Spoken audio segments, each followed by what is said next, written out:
There is a carefully constructed lie buried in your garden soil. Every single spring, millions of obedient consumers march to the garden center to buy tomato seedlings. You plant them, you water them, you fight pests for them, and then at the first sign of frost, they die. You are a slave to the annual cycle. You have been conditioned to believe that the tomato is a fragile, temperamental vine that demands your constant labor and recurring financial tribute. But what if I told you that the botanical reality is entirely different? What if I told you there is a close relative of the tomato that refuses to die? This is a plant that grows not as a weak, crawling vine, but as a mighty, semi-woody tree. It is a biological machine that stands 3 meters tall, shrugs off the changing seasons, and pumps out harvest after harvest for 12 consecutive years without asking for a single seed to be replanted. This is not genetic modification. This is not science fiction. This is Solanum betaceum, known to the few who remember as the Tamarillo. While you are busy nurturing your beefsteaks and romas, which are essentially flavored water packaged in thin red skin, this tree is producing a fruit so dense in nutrition and complex in flavor that it defies the modern palate. Why is this tree missing from your local supermarket? Why is it absent from the seed racks at the hardware store? The answer is simple, and it is economic. A plant that you plant once and eat from for a decade is a disaster for the business model of modern agriculture. They cannot sell you seeds every year if you do not need them.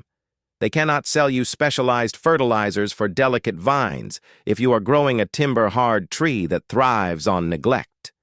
You are looking at a fruit that yields up to 20 kilograms per tree per year. It fruits in the winter when your standard garden is dead and barren.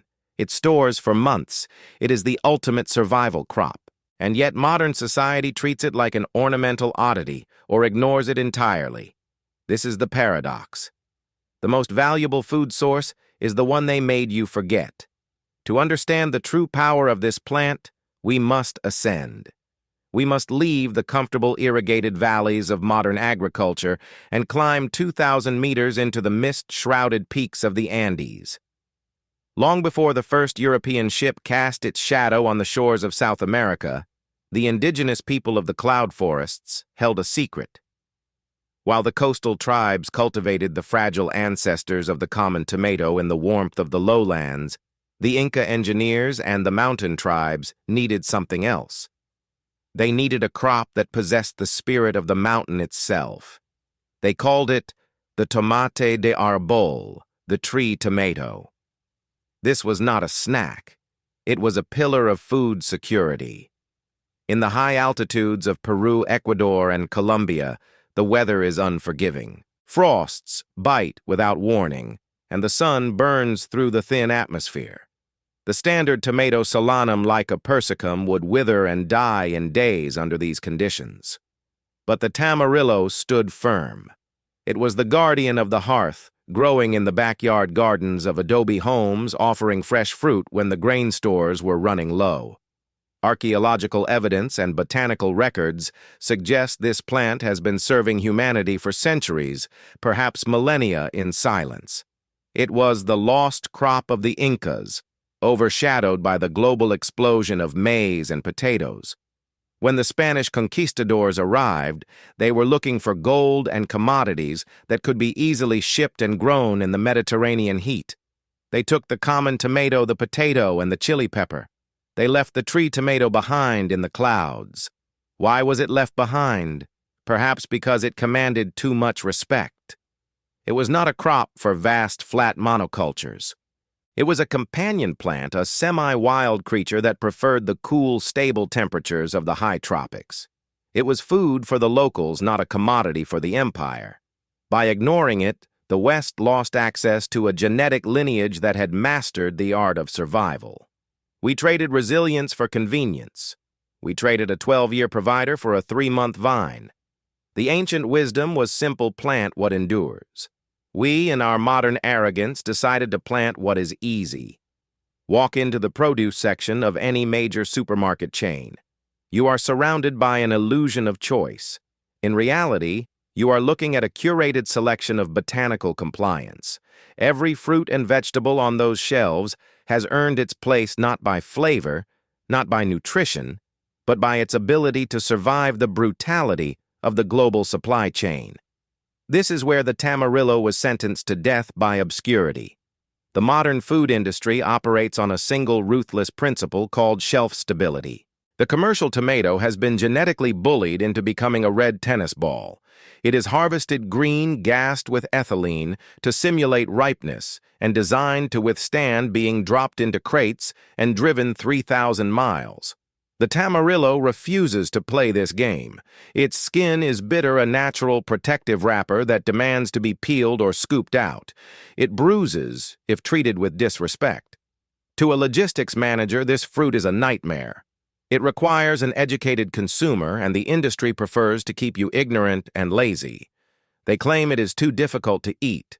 They say the consumer does not want to use a spoon. This is a calculated lie to cover up the real reason for its suppression. The true threat of the Tamarillo is its longevity.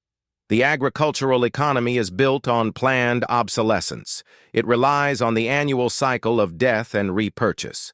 Monsanto, Bayer, and the seed giants thrive when you fail. They need your plants to die every winter, so you return wallet in hand every spring.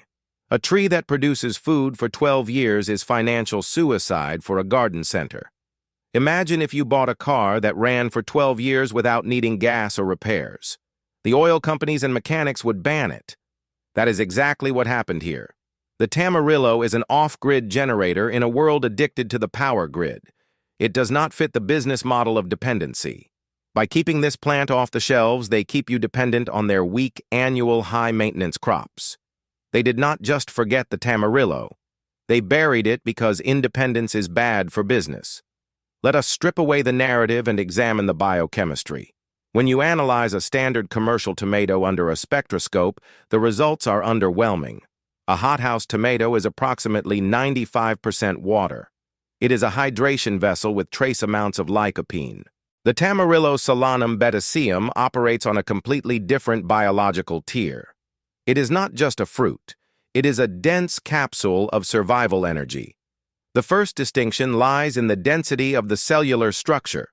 Because the Tamarillo grows on a semi-woody perennial frame, it has the time and the metabolic capacity to synthesize complex compounds that annual plants simply cannot rush. The data is irrefutable. The Tamarillo contains significantly higher concentrations of vitamins A, B6, C, and E compared to its annual cousin. But the real discrepancy is found in the mineral profile. The levels of iron and calcium in the Tamarillo dwarf those found in the common tomato. This is not accidental. This is the result of a permanent root system. While the annual tomato struggles to establish a shallow, fibrous root network in its short 6-month life, the Tamarillo establishes a permanent command center in the soil. Although its roots are deceptively shallow, they form a dense, aggressive mat that mines the soil for years, extracting phosphorus and magnesium with ruthless efficiency. The plant directs these minerals into the fruit pulp, creating a gelatinous matrix rich in pectin. This high pectin content is what allows the fruit to be preserved for months, a natural biological preservative that modern science tries to mimic with chemicals. Then there is the pigment. The deep blood red or purple hue of the Tamarillo skin and flesh is the visual signature of anthocyanins. These are potent flavonoid pigments that function as antioxidants. In the plant, they protect the DNA from UV radiation at high altitudes. In the human body, they combat oxidative stress and inflammation. The common red tomato relies on carotenoids, which are effective, but the Tamarillo delivers a broader spectrum of phytochemical warfare. It is a mistake to call this a vegetable. Biologically, it is a superior evolutionary adaptation designed to deliver maximum nutrient load in a package that resists degradation. It is nature's version of a ration bar, while the tomato is merely flavored water. But understanding this chemistry is only half the battle. To truly break free from the agricultural matrix, you do not need a degree in botany. You simply need to stop playing by their rules. The Tamarillo grants you the ultimate leverage, the power of cloning. While corporations try to sell you hybrid seeds that expire, this tree allows you to print your own food. Take a single dormant branch, cut it the length of your forearm, and bury it in the soil. That is it. No delicate seedlings, no heating mats. In a few months, that stick will become a tree. In a year, it will feed you. This is not just gardening. This is strategic asset accumulation. In a frost-free zone, this tree produces year-round, ignoring the seasons. In the cold, it sleeps in your garage, waiting to serve you again. Its thick skin allows the fruit to store for months, a natural pantry that does not require electricity. By planting this, you are voting with your shovel. You are choosing permanence over the disposable culture of the modern supermarket.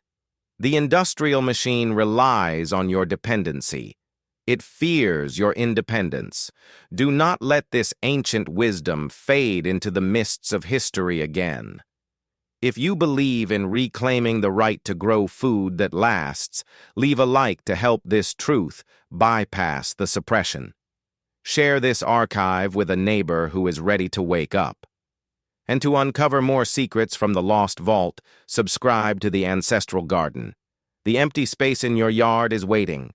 Will you fill it with a temporary vine, or will you plant a legacy? The choice is yours. Plant once. Eat forever.